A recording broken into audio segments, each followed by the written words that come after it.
Class 7, Subject Mathematics, Lesson number 9, Direct Proportion and Inverse Proportion. In the previous class, we have learnt how to compare the two numbers and write them in the form of the ratio. According to the figure A, B, C and D, some ratios are shown here. These are the ratios. Diameters divides the circle into the parts. Here in the figure A, this diameter divides the circle into two parts. Here only one diameter is there in the first figure and it divides the circle into two parts. In the figure B, two diameters are drawn here and these two diameters make four parts of the circle.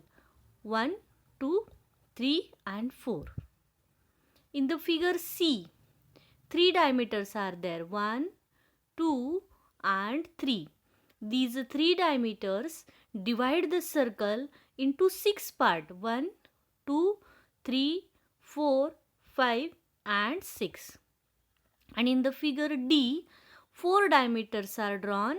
1, 2, 3 and 4. These four diameters divide the circle into 8 parts. 1, 2, 3, 4, 5, 6, 7 and 8.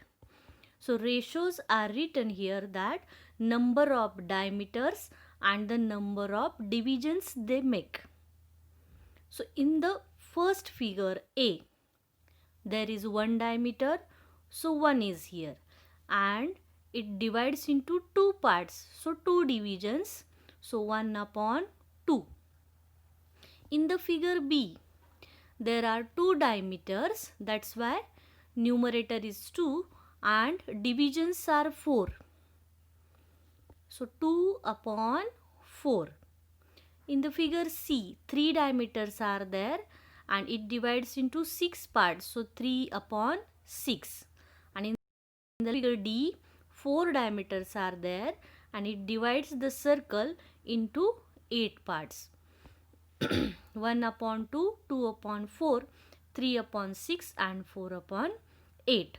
But all these fractions or ratios are equivalent. Means what? Their value is the same. If we divide this, 2 ones are 2 and 2 twos are 4. Again we will get here 1 upon 2. 3 ones are 3 and 3 twos are 6. 4 ones are 4 and 4 twos are 8. It means their value is same. The ratio is same. This 1 upon 2 is equal to the 2 upon 4, is equal to the 3 upon 6, is equal to the 4 upon 8. All these fractions or ratios are equivalent. Their value is same. Their ratio remains constant. 1 upon 2, 1 upon 2, 1 upon 2 and 1 upon 2. So there is a relation between the number of diameters and the number of divisions. You can observe here, as the number of diameters increases 1, 2, 3 and 4, the number of divisions also increases 2, 4, 6 and 8. But there is a pattern, means there is a relation in between these number of diameters and number of divisions as they increase. In the definite proportion it increases. Understood it? Take one more example, that the change of the price of sugar to the quantity.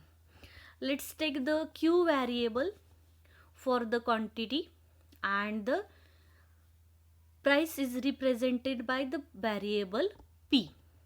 If we take the 1 kilogram of sugar, its price or rate for the 1 kilogram is rupees 20. So for 2 kilogram, it will be 40. For 3 kilograms, it will be 60. And for 4 kilograms, 80. So here also you can observe the relation between the quantity of the sugar and the price of that sugar, means whatever we have to pay there. As the quantity increases, the amount that we have to pay also increases here.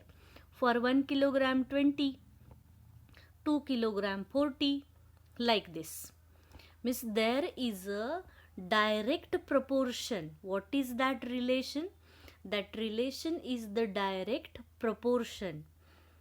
Okay, so we write like this here, that 1 kilogram and the rate according to the kilogram is 20. So we can state the ratio like this: 1 upon 20 is equal to, after dividing again we will get here 1 upon 20. 2 kilogram and the 40 rupees. So 2 upon 40 is equal to, after dividing we will get here 1 upon 20. 3 upon 60 is equal to again 1 upon 20. After dividing, 3 ones are 3 and 3 twos are 6 and 0. 4 upon 80 is equal to 120. Here also ratio is same or constant. What is the ratio here? 1 upon 20.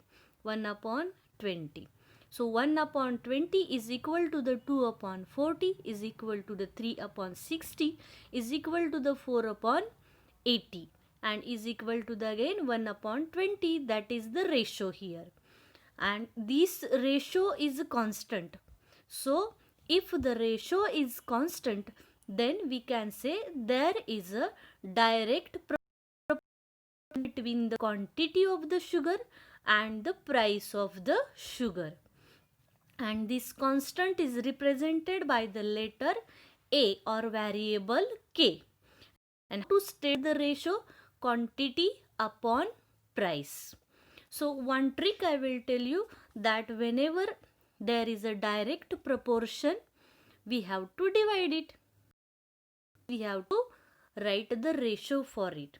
Where is the direct proportion? When one quantity or one variable increases, another variable also increases.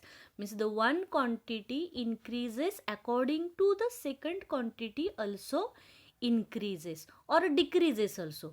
Means the 4 kilogram has the rate rupees 80, and if we buy the 3 kilogram, we have to pay there 60 rupees. Means here quantity decreases, so rate also decreases or amount also decreases to pay.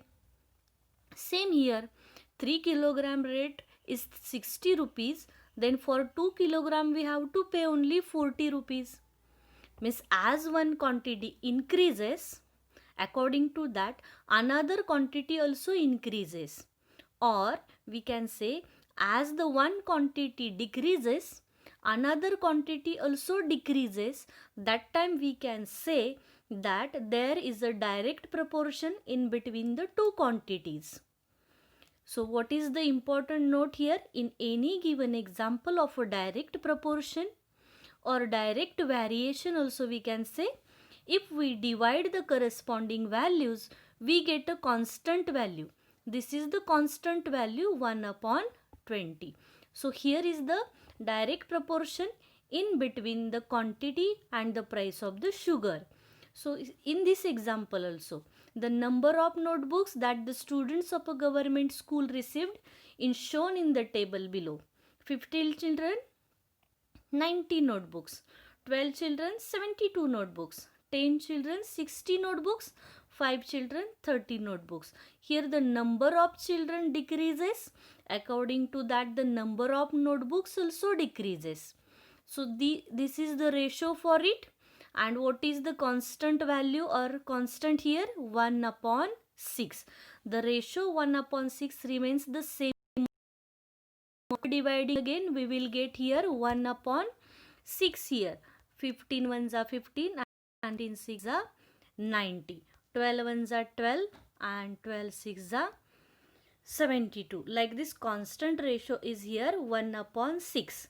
Therefore, we can say that there is a proportion in between the number of children and the number of notebooks. Understood the concept of the direct proportion?